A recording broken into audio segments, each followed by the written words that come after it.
सीतापुर गांव में दो भाई रहा करते थे, मोहनलाल और भोला। बड़ा भाई मोहनलाल बहुत ही अमीर होता है, वहीं दूसरी तरफ छोटा भाई भोला बहुत ही गरीब होता है। भोला सारा दिन खेत में काम करके अपने घर का गुजारा करता था। दोनों के माता पिता की एक एक्सीडेंट में मौत हो जाती है।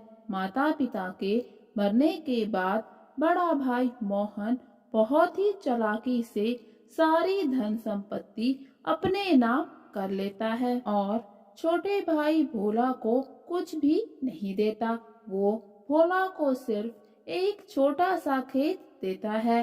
भोला बेचारा उसी खेत में खेती करके अपना घर का गुजारा करता है, लेकिन बड़ा भाई मोहन बहुत ही लालची होता है।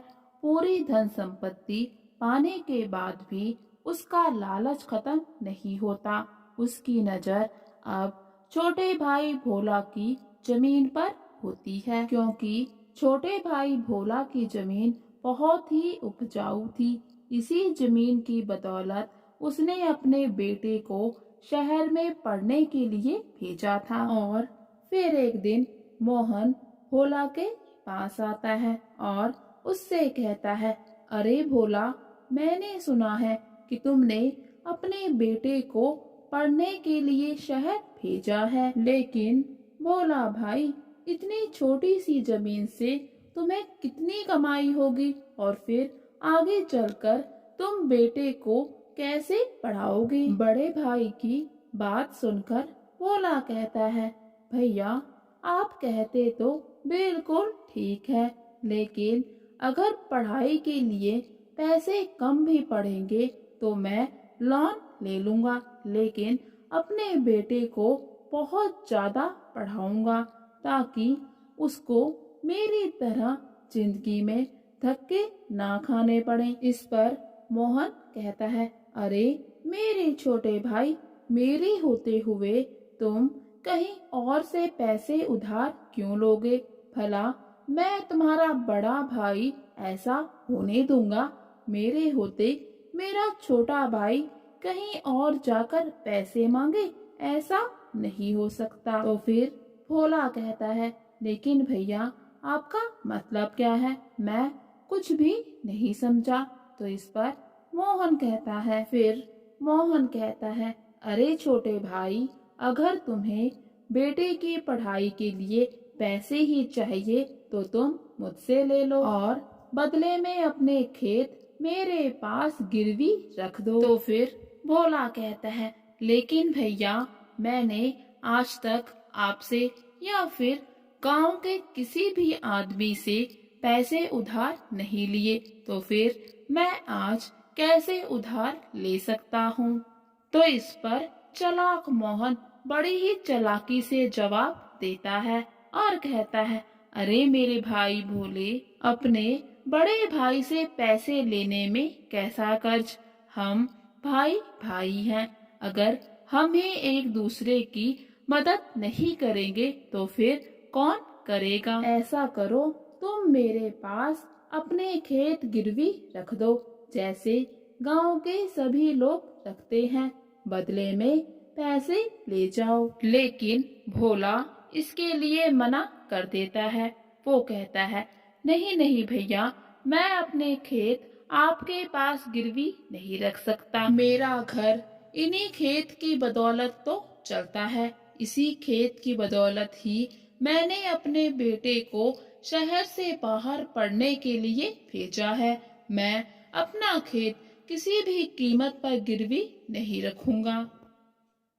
मुझे पूरा विश्वास है कि इसी खेत की बदौलत एक दिन मैं अपने बेटे को एक बहुत बड़ा अफसर बनाऊंगा। और फिर शाम के समय मोहन भोला के घर आ जाता है और उससे कहता है, अरे छोटे भाई भोला, मैं तो तुम्हारी खुदगर्जी देखकर तुम्हारा दीवाना हो गया हूँ। मुझे तुम्हारी खुदगर्जी बहुत ही अच्छी लगी, बस इसीलिए मैं तुम्हारी मदद करना चाहता हूँ और इस बार तुम भी मना नहीं करोगे। आखिर मैं तुम्हारा बड़ा भाई हूँ। देखो भोला, अगर तुम्हें मुझसे पैसे उधार नहीं लेने तो मत लो, और ना ही अपनी जमीन मेरे पास गिरवी रखो। तुम ऐसा करो, गांव के उस पार मेरी जो जमीन है तुम उसको रख लो। वो जमीन तुम्हारी जमीन से 4 गुना ज्यादा है। तुम थोड़े दिन उस जमीन में खेती करो, जिससे तुम्हें अच्छी कमाई होगी और अपने बेटे को तुम बहुत ही अच्छी शिक्षा दे पाओगे। और जब तक मेरी जमीन तुम्हारे पास रहेगी, तुम्हारी जमीन मेरे पास रहेगी। भोला बेचारा अपने बड़े भाई को मना नहीं कर पाता और हाँ कर देता है। चालाक मोहन भोला से धोखे से जमीन के कागज पर अंगूठा लगवा लेता है। भोला बेचारा अनपढ़ होता है, इसीलिए उसे पता नहीं चलता कि उन कागज में आखिर लिखा क्या है। और फिर कुछ ही दिनों के बाद भोला उस जमीन पर खेती करने के लिए चला जाता है। भोला जब वहां जाकर खेती करना शुरू करता है तो उसे पता चलता है कि ये जमीन तो बंजर है। और फिर भोला अपने बड़े भाई के पास जाता है और कहता है, भैया आपकी जमीन मेरे किसी भी काम की नहीं है, इसलिए आप मुझे मेरी जमीन वापस कर दें। तो फिर मोहन भोला से कहता है, अरे भोला, तुम ये कैसी बातें करते हो? तुम्हें याद भी है कि तुमने उस दिन कागज में अंगूठा लगाया था। इन कागज में साफ साफ लिखा है कि हम दोनों अपनी अपनी सहमति से दोनों जमीन की अदला बदली कर रहे हैं, और अब तुम्हारा उस जमीन में कोई भी हक नहीं है। ये बोलकर मोहन भोला को उसी के खेत से वापस भगा देता है। बेचारा मोहन अब अपने बेटे को आगे की पढ़ाई नहीं करवा पाता। फीस ना होने के कारण उसके बेटे को भी गांव वापस आना पड़ता है। और फिर भोला सारी बात अपने बेटे सुमित को बताता है कि कैसे उसके ताऊजी ने धोखे से सारी जमीन अपने नाम पर कर ली। और फिर सारी बात सुनने के बाद अगले दिन सुमित अपने पिता को लेकर बंजर खेत में खेती करने जाता है। और फिर थोड़ी ही देर में सुमित सोने के सिक्कों से भरा हुआ एक घड़ा वहाँ से लेकर जा रहा होता है। तभी गांव का एक आदमी उससे पूछता है, सुमित, इतने सारे सिक्के तुम्हें कहाँ से मिले? तो सुमित बताता है, अरे काका, हमारी जमीन से मिले। हमारी जमीन में जहाँ भी खुदाई करो सोने के सिक्के निकल रहे हैं। हमारी तो किस्मत ही खुल गई। अब हम भी अपने दिन बदलेंगे। तो इस पर बूढ़े काका कहते हैं, लेकिन मोहन, तुम्हारी जमीन तो एक बंजर जमीन है, उसमें से सोने के सिक्के कैसे निकल रही हैं?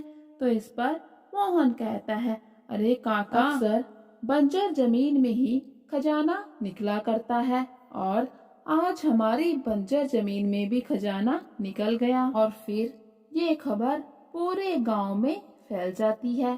फैलते फैलते मोहन के कानों में भी चली जाती है। मोहन ये बात सुनकर कि उसकी बंजर जमीन में सोने के सिक्के निकल रहे हैं, एक बार फिर से लालच से भर जाता है, और अब वो सोचता है कि क्यों ना भोला से अपनी बंजर जमीन वापस ले ली जाए। और वो बिना देरी के भोला के घर पहुंच जाता है और कहने लगता है, अरे भोला भाई, मुझे अपनी जमीन वापस चाहिए, बदले में तुम अपनी जमीन वापस ले लो। तो इस पर भोला कहता है, लेकिन भैया, वो जमीन तो आपने खुद ही अपने नाम की थी, फिर अब क्या हुआ? और मुझसे भी अंगूठा लगवाया था, फिर अब क्यों आप अपनी जमीन वापस मांग रहे हैं? तो इस पर मोहन कहता है, अरे मेरे भोले भाई, वो तो मैंने तुमसे मजाक किया था। देखो, मैं तुम्हारी जमीन के कागज भी लाया हूँ। ये सारी बातें मोहन सुन रहा होता है और अपने ताऊ जी की चाल बखूबी समझ लेता है। फिर मोहन कहता है, अरे ताऊ जी, ठीक है, हम ये जमीन आपको दे देंगे, लेकिन बदले में आपको हमारी जमीन हमें वापस करनी होगी और इस जमीन के भी दोगुना दाम देने होंगे, तभी हम ये जमीन आपके नाम पर करेंगे। लालच में अंधा मोहन सुमित की सारी बातें मान लेता है और बंजर जमीन के 2 गुने दाम दे देता है। और फिर जब वो बंजर जमीन में खेती करने जाता है तो कुछ ही समय के बाद सब कुछ समझ जाता है कि उसके साथ भी वही धोखा हुआ है जो उसने भोला के साथ किया था।